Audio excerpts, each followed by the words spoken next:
नमस्कार दोस्तों, जय माता दी। दोस्तों, एक माँ का भक्त है तो बहुत गरीब है, तो माँ से प्रार्थना कर रहा है और क्या कर रहा है इस भजन के माध्यम से आप सबको बता रहा हूँ। तो आप लोग ध्यान से सुने भजन जो कि इस प्रकार है।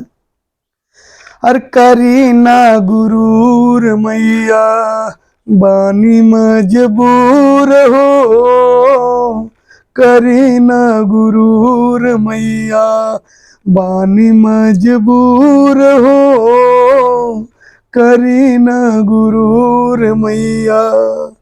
अरे कैसे आई विंध्याचल, कैसे आई विंध्याचल, अरे बाड़ू बड़ी दूर हो,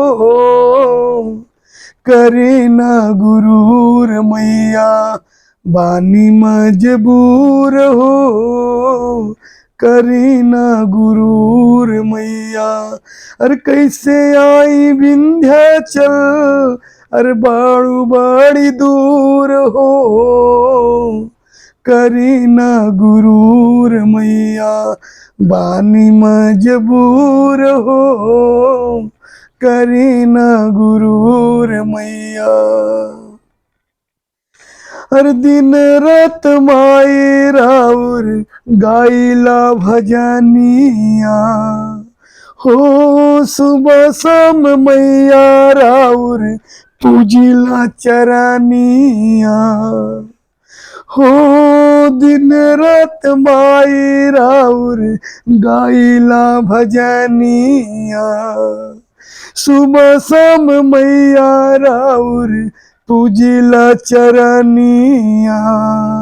अर दिलवा में बसल बाड़ू, दिलवा में बसल बाड़ू तोहर बासुरूर हो, अरे करी ना गुरूर मैया बानी मजबूर हो, करी ना गुरूर मैया।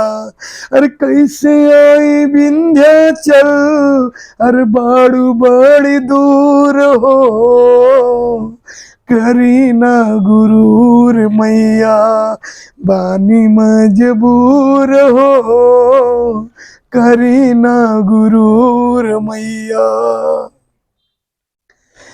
ओ मनवा के हमरे माई मनसा पुरादा, अरे बघावा सवारी कई के घरे हमरे आजा हो, मनवा के हमरे माई मनसा पुरादा, अरे बघावा सवारी कई के घरे हमरे आजा। अरे तूहू के खिलाई बेलुआ, तूहू के खिलाई बेलुआ हमहू जरूर हो, करी ना गुरूर मैया अरे बानी मजबूर हो, करी ना गुरूर मैया। अरे तू के खिलाई बेलुआ हमहू जरूर हो, करी ना गुरूर मैया बानी मजबूर हो, करी ना गुरूर मैया।